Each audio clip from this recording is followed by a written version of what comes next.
하버드 인간관계 연구소에서는 이런 실험을 했다. 참가자들에게 각각 두 가지 역할을 주었다. 도와주는 사람 헬퍼과 부탁하는 사람 리퀘스터. 이 연구진은 부탁하는 사람이 얼마나 자주 그리고 얼마나 무리한 요구를 하게 되는지를 관찰했다. 결과는 충격적이었다. 처음에는 대부분이 상호 협조적이었지만 시간이 지날수록 부탁하는 사람의 요청은 점점 커졌고 도와주는 사람의 피로감은 급격히 높아졌다. 더 놀라운 건 착한 사람일수록 더 많이 이용당했다는 사실이었다. 하버드 연구팀은 이렇게 결론 내렸다. 인간은 타인의 선의를 무의식적으로 시험하고 그 경계가 모호할수록 더 멀리 침범한다. 즉, 선의에는 경계가 없으면 약점이 된다. 도와주는 뇌의 착각 착함이 주는 도파민 함정. 뇌과학적으로 착한 행동은 도파민 보상 시스템을 자극한다. 누군가를 돕거나 칭찬받을 때 뇌는 그 순간 자기 가치가 상승했다고 착각하며 쾌감을 느낀다. 이걸 하버드 행동신경학 연구팀은 도움의 도파민 착각 다퍼마인 일루전 어브 엘트루이점이라 부른다. 문제는 이 도파민이 진짜 보상이 아니라 착각된 만족이라는 것이다. 즉, 도움을 주는 순간은 기분이 좋지만 그 도움으로 인해 자신이 손해를 보더라도 뇌는 여전히 잘했다고 착각한다. 이 착각이 반복되면 착함이 습관이 되고 그 습관은 자기 방어 시스템을 마비시킨다. 결국 착한 사람은 뇌의 쾌락 회로에 중독되어 자신의 에너지를 갉아먹는 행동을 반복하게 된다. 첫째, 뇌는 거절의 고통을 과대평가한다. 하버드 심리학자 데니얼 길버트는 거절을 실험적으로 측정한 연구에서 흥미로운 결과를 발견했다. 참가자들에게 상대의 부탁을 거절했을 때 얼마나 미안할 것 같은가? 를 물었을 때 예상 미안함 점수는 평균 8.2점이었다. 하지만 실제로 거절했을 때 느낀 미안함은 3.7점에 불과했다. 즉, 우리는 거절의 고통을 2배 이상 과장해서 느낀다. 이건 진화의 흔적이다. 인류의 조상은 집단에서 벌어지는 공포를 피해야 생존할 수 있었다. 그래서 우리의 뇌는 지금도 거절 관계 단절 생존 위협으로 착각한다. 문제는 현대 사회에서는 이 본능이 오히려 착취의 통로가 되어버렸다는 것이다. 둘째, 착한 사람의 뇌는 보상보다 인정에 중독된다. 스탠포드 뇌과학 연구팀은 친절 행동을 많이 하는 사람의 뇌를 분석했다. 그들의 뇌는 공감 중추 엔티리어 CINGULATE 코텍스가 활발하게 작동했다.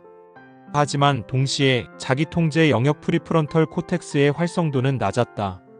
즉, 착한 사람의 뇌는 상대의 감정을 우선시하는 반면 자기 이익 판단은 뒤로 미룬다. 그래서 착한 사람은 상대가 고맙다고 말하지 않아도 내가 그래도 좋은 사람이지라는 자기 보상으로 위로한다. 이건 매우 위험하다. 왜냐면 뇌는 인정받지 않아도 되는 착함을 학습하기 때문이다. 결국 타인에게 헌신할수록 자신의 존재감은 소모품으로 전락한다. 셋째, 인간은 본능적으로 한계 없는 사람을 시험한다.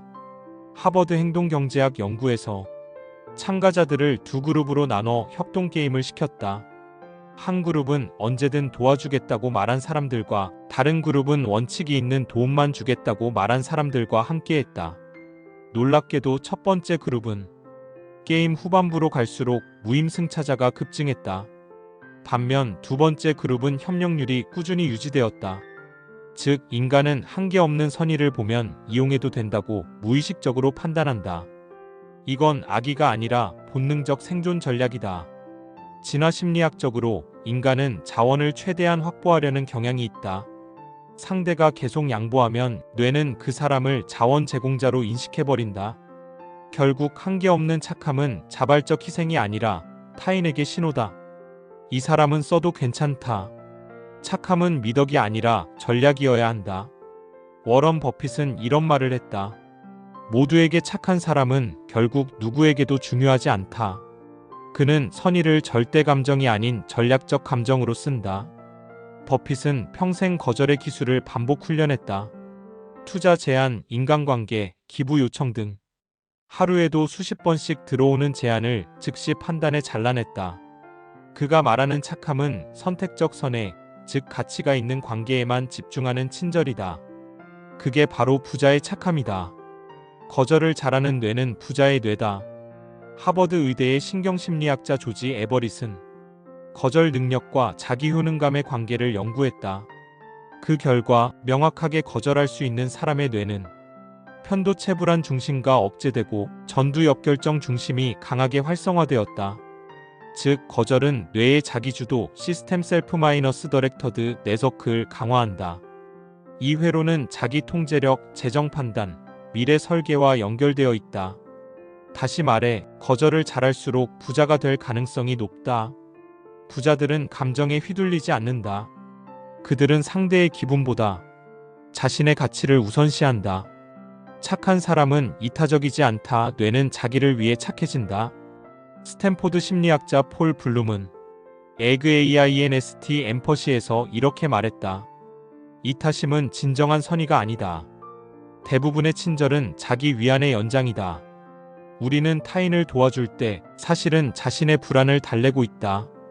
도와줘야 좋은 사람이다라는 사회적 규범이 뇌에 각인되어 있기 때문이다. 그래서 도움을 주면 뇌는 안정감을 느끼지만 그 안정감은 오래가지 않는다. 곧 다시 누군가를 도와야 안심된다. 이게 바로 착함 중독 카인드너스 어딕션이다. 착함 중독의 뇌는 왜 위험한가? 하버드 의대 MRI 연구에 따르면 타인을 도왔을 때 분비되는 도파민의 반감기는 약 90분이다. 즉, 착하게 행동한 뇌의 행복감은 2시간도 못 간다. 그래서 사람들은 또다시 착한 일을 찾아 나선다. 하지만 이 반복이 계속되면 도움은 진심이 아니라 불안의 해소 행위로 바뀐다. 결국 착한 사람일수록 도움을 주지 않으면 존재 가치가 없는 사람이 된다. 이건 자존감의 붕괴다. 부자는 착하지 않아도 공정하다. 버핏은 말한다. 나는 모두에게 친절할 수 없다. 하지만 누구에게도 불공정하지 않다. 그는 감정이 아니라 원칙으로 관계를 유지한다. 감정으로 접근하면 이용당하고 원칙으로 접근하면 존중받는다. 그게 진짜 부자의 인간관계다. 착한 행동은 왜 본능처럼 반복될까? 하버드 진화심리학자 데이비드 게럿은 인간의 이타 행동을 이렇게 정의했다. 이타심은 생존 전략의 부산물이다. 선함이 아니라 거래였다. 인간의 조상은 생존을 위해 호혜적 협력 리시프러컬 엘트루이점을 발전시켰다. 즉, 누군가에게 베푸는 것은 언젠가 되돌려받기 위한 투자였다. 문제는 현대 사회에서는 이 시스템이 역기능적으로 작동한다는 것. 과거에는 서로 돕는 것이 생존의 이득이었지만 지금은 도움을 주는 사람은 손해를 보고 받는 사람은 당연하게 여기는 사회가 되었다. 뇌는 여전히 착하게 행동하면 살아남는다고 착각한다. 하지만 현실은 착한 사람부터 무너진다. 착한 사람일수록 피로하다. 심리적 자원 고갈. 하버드 심리학 실험에서는 친절 행동을 반복한 사람의 스트레스 지수를 장기간 관찰했다. 놀랍게도 친절을 자주 베푸는 사람일수록 코르티솔 스트레스 호르몬의 평균 수치가 더 높았다. 이건 친절 역설 카인드너스 패러닥스이라 불린다. 뇌는 도움을 주는 순간 잠시 안정감을 느끼지만 상대가 고마워하지 않거나 되갚지 않으면 즉시 보상 불균형으로 인한 불쾌감이 쌓인다. 즉, 착한 사람의 뇌는 상대의 반응에 과민하게 반응하는 시스템이다. 이건 감정 소모와 스트레스 누적의 원인이다. 결국 착함이 많을수록 피로가 많다. 착한 사람은 왜 똑같은 실수를 반복할까? 스탠포드 행동신경학 연구팀은 반복적으로 이용당하는 사람들의 공통된 뇌 패턴을 분석했다. 그들의 뇌에는 2가지 특징이 있었다. 1. 과도한 공감회로 활성화 엔티리어 INSULA. 상대의 불편한 감정을 자신의 감정처럼 받아들임. 이 낮은 자아경계 인식 미디얼 프리프론털 코텍스. 내가 손해봐도 괜찮아라는 자기 정당화. 즉, 그들은 타인을 위해 자신을 희생할 때조차 옳은 일을 하고 있다는 착각에 빠진다. 이건 일종의 도덕적 도파민 루프 모럴 다퍼마인 루프다. 도움을 줄수록 스스로에게 도덕적 만족감을 주지만 결국 뇌는 현실 판단력을 잃는다. 착함은 생존의 기술이었지만 지금은 자멸의 기술이다. 진화심리학적으로 인간은 집단 내 협력을 통해 번성했다. 하지만 현대 사회는 익명성과 경쟁이 지배한다. 예전엔 서로 돕지 않으면 죽는다였다면 지금은 서로 경쟁하지 않으면 뒤처진다. 문제는 우리의 뇌가 아직 원시 시대의 협력 본능에 갇혀 있다는 것이다. 이 본능은 착하게 행동하면 집단이 나를 지켜준다고 믿게 만든다. 하지만 현실은 그 착함이 집단에게 착취당하는 구실이 된다. 즉, 인간은 여전히 도움을 생존수단으로 착각하지만 현대는 도움이 자원 손실로 작동한다. 첫째, 착한 사람은 자기보상 뇌를 착각한다. 하버드 뇌인지학 실험에서 사람들이 도움을 준 후 느끼는 뇌의 쾌감은 실제로 보상 시스템이 아니라 안정화 시스템에서 비롯된 것으로 나타났다. 즉, 도움을 주는 건 기쁨이 아니라 죄책감 회피 또는 자기가치 확인 행위다. 이건 무의식적으로 타인의 평가에 의존하는 자기보상이다. 그래서 착한 사람은 도움을 주지 않으면 불안하다. 이건 뇌가 도파민 결핍 상태로 느끼기 때문이다. 즉, 착함은 선택이 아니라 불안을 잠재우기 위한 행동 중독. 둘째, 부자의 착함은 선택적이다. 워런 버핏은 말한다. 모든 사람에게 잘해주면 결국 아무도 나를 존중하지 않는다. 그는 선의의 기준을 명확히 세운다. 자신이 도울 만한 사람인지 그 관계가 상호 이익이 되는지 철저히 분석한다. 그의 착함은 감정이 아니라 투자다. 이건 냉정한 계산이 아니라 선의의 효율을 극대화하는 뇌구조다. 즉, 버핏의 친절은 감정적 본능이 아니라 전략적 판단. 그렇기 때문에 오래간다. 셋째, 착한 사람은 거절이 아니라 불안을 피한다. 하버드 심리학자 크리스틴 나이벨은 거절 불안을 관계형 공포 리스판스 앵자이어티라 부른다. 착한 사람은 상대를 실망시키는 불안 때문에 거절하지 못한다. 즉, 거절하지 못하는 게 문제가 아니라 불안을 해소하기 위해 순응한다. 그 순간 상대는 무의식적으로 이렇게 판단한다. 이 사람은 거절하지 않네. 다음엔 더 부탁해야겠다. 결국 착한 사람의 불안은 상대에게 무제한 이용 가능 신호로 작동한다. 착한 사람의 에너지는 한정 자원이다. 하버드 경영대학원은 감정 에너지의 경제학을 연구했다. 결과는 명확했다. 감정적 친절은 희소 자원이다. 한정된 자원을 관리하지 못하는 사람은 결국 자신을 소모시킨다. 부자들은 감정 소비를 철저히 통제한다. 감정도 돈처럼 관리해야 한다는 걸 알기 때문이다.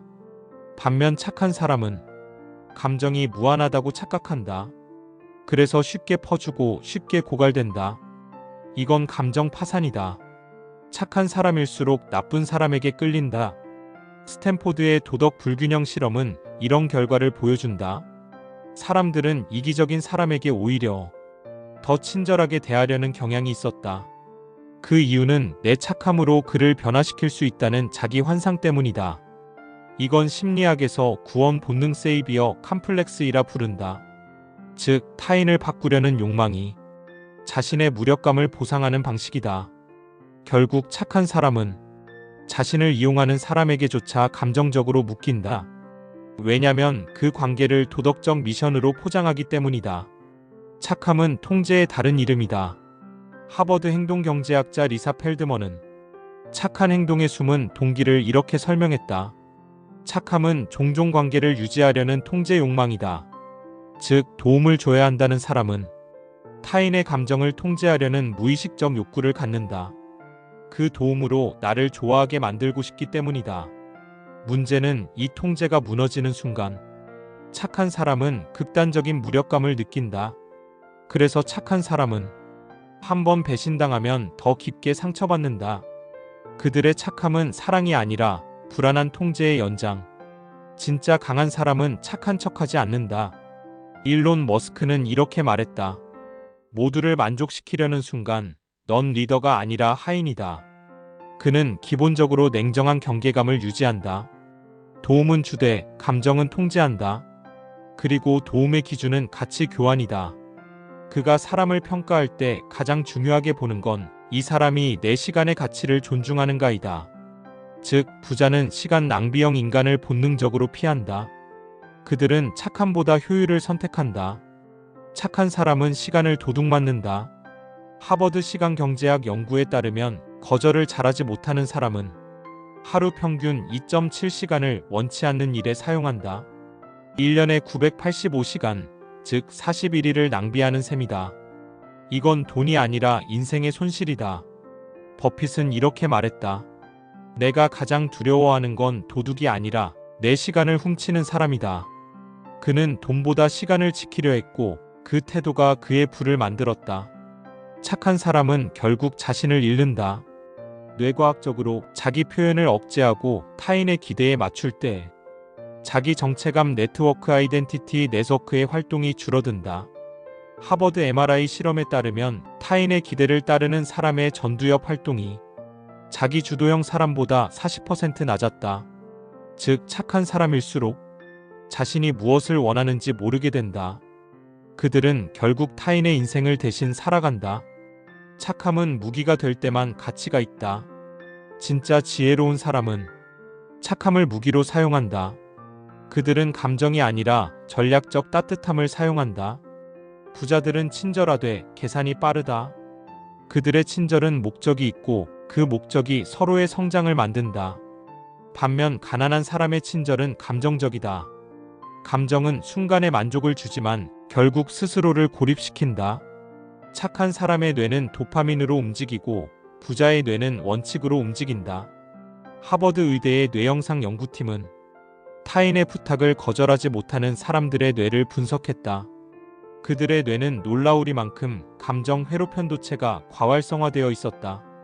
누군가 부탁을 하면 뇌는 상대의 감정에 즉각 반응해 스트레스를 느끼고 그 불안을 해소하기 위해 좋아요라고 말한다. 즉 착한 사람의 뇌는 불안을 줄이기 위해 착한 행동을 한다. 반면 워런 버핏이나 제프 베조스와 같은 감정 통제형 인간의 뇌는 전두엽 프리프론털 코텍스이 강하게 작동한다. 이 부위는 감정을 판단하고 장기적 손익을 계산하는 뇌의 CEO다. 결국 착한 사람은 감정의 노예가 되고 부자는 감정의 관리자가 된다. 도파민형 인간 vs 세로토닌형 인간. 하버드 뇌신경경제학 연구소는 인간의 뇌를 보상 패턴에 따라 두 가지로 나눴다. 도파민형 인간, 즉각적 만족, 감정적 인정, 타인의 반응을 중시. 대표적 예 나 착하지? 괜찮아, 내가 힘들면 내가 도와줄게. 세로토닌형 인간, 장기적 안정, 자기 효능, 원칙적 판단 중시. 대표적 예 이 관계가 서로에게 건강한가? 이 도움은 의미 있는가? 착한 사람은 대부분 도파민형이다. 즉 타인의 반응이 없으면 자신이 무가치하다고 느낀다. 반면 부자는 세로토닌형이다. 그들은 타인의 인정 없이도 자기 존재감을 유지한다. 자기 결정 셀프 마이너스 디터머네이션이 이미 뇌의 보상으로 연결되어 있기 때문이다. 착한 사람은 타인의 감정에 중독된다. 스탠포드 신경과학 연구소는 타인의 감정을 강하게 느끼는 사람의 뇌를 MRI로 관찰했다. 그들은 상대의 불쾌한 표정을 볼 때 자신이 공격받은 것과 유사한 반응을 보였다. 즉, 타인의 감정이 자신의 감정처럼 작동한다. 이건 공감 피로 엠퍼시 퍼티그로 이어진다. 착한 사람은 남의 문제를 자기 문제로 받아들이며 그 감정의 무게를 매일 짊어진다. 뇌는 원래 타인의 고통에 공감하도록 설계됐지만 현대 사회에선 이 기능이 감정적 번아웃의 원인이 된다. 부자들은 다르다. 그들은 공감의 한계를 정한다. 감정은 이해하되 감정에 잠기지 않는다. 그래서 오히려 냉정해 보이지만 그 냉정함이 그들의 삶을 지킨다. 착한 사람의 편도체는 항상 경계 상태다. 하버드 의대의 신경생리학자 조셉 르두는 편도체의 과민 반응을 불필요한 위기 시스템이라 정의했다. 착한 사람의 편도체는 타인의 얼굴 표정이나 말투의 미세한 변화에도 즉각 반응한다. 기분이 나쁜가? 내가 잘못했나? 이렇게 뇌가 과잉 경계 모드로 들어가며 그 순간 스트레스 호르몬 코르티솔이 분비된다. 반복되면 뇌는 타인 중심의 판단 패턴을 고착화한다. 결국 자기 생각보다 남의 눈치를 먼저 본다. 즉 착한 사람의 뇌는 외부 자극에 지배되는 구조다. 부자의 뇌는 내부 기준으로 작동한다. 반대로 부자의 전두엽은 내가 정한 원칙이라는 내부 기준으로 의사결정을 내린다. 이건 감정 억제가 아니라 감정의 주도권을 스스로 갖는 능력이다. 버핏은 이렇게 말한다. 나는 내 감정이 내 결정을 방해하지 않도록 매일 훈련한다. 그는 매일 일정한 시간에 같은 환경에서 같은 방식으로 투자 결정을 내린다. 그게 단순한 습관이 아니라 감정의 개입을 최소화하는 뇌 훈련 루틴이다. 뇌는 반복된 패턴 속에서 안정감을 느끼기 때문에 버핏의 루틴은 감정 대신 논리를 작동하게 만든다. 착한 사람은 불편함을 회피하고 부자는 불편함을 훈련한다. 하버드 심리학자 앤드류 로제는 이렇게 말한다. 감정적으로 불편한 상황을 회피할수록 뇌는 더 약한 신호에도 불안을 느낀다. 즉, 거절 논쟁거리 두기 같은 관계의 불편함을 피할수록 뇌는 점점 약해진다. 반대로 부자들은 그 불편함을 일상 훈련처럼 반복한다. 일론 머스크는 매일 어려운 대화 루틴을 만든다. 직원, 투자자, 심지어 가족과도 가장 껄끄러운 주제를 일부러 먼저 꺼낸다. 그 이유를 묻자 그는 말했다. 불편한 대화를 먼저 끝내면 나머지 하루는 자유롭다. 그건 단순한 성격이 아니라 편도체의 스트레스 반응을 무력화시키는 훈련이다. 착한 사람의 뇌는 외부 피드백에 중독된다. 하버드 인간행동학 실험에서 칭찬에 대한 뇌의 반응을 측정했다. 착한 사람 그룹은 칭찬을 들을 때마다 도파민이 급격히 치솟았다가 10분 이내에 급락했다. 그 말은 칭찬이 없으면 불안한 상태로 전환된다는 뜻이다. 즉, 외부 자극이 없으면 자기 존재감을 유지하지 못한다. 반면 부자는 내적 보상 시스템을 가진다. 그들은 결과보다 진행 과정에서 얻는 자기 확신에 집중한다. 그래서 외부의 평가가 없어도 동요하지 않는다. 마무리 착한 사람은 빛나지만 경계에 있는 사람은 오래간다. 하버드 행동심리학의 결론은 단순했다. 착한 사람은 사랑받지만 명확한 사람은 존경받는다. 워런 버핏, 일론 머스크, 제프 베조스는 모두 착하지만 이용당하지 않는 사람이다. 그들의 착함은 감정이 아니라 시스템이다. 그들은 이렇게 산다. 감정은 순간을 따뜻하게 만들고 경계는 인생을 지켜준다. 핵심 요약. 착한 사람의 뇌는 도파민 중심 감정에 반응한다. 부자의 뇌는 세로토닌 중심 원칙에 반응한다. 거절은 싸움이 아니라 자기 통제 훈련이다. 착함은 통제되어야 자원이 된다. 진짜 친절은 즉흥이 아니라 절제에서 나온다. 댓글로 여러분들의 생각을 알려주세요. 지금까지 더리치랩이었습니다. 구독과 좋아요는 영상 제작에 큰 힘이 됩니다.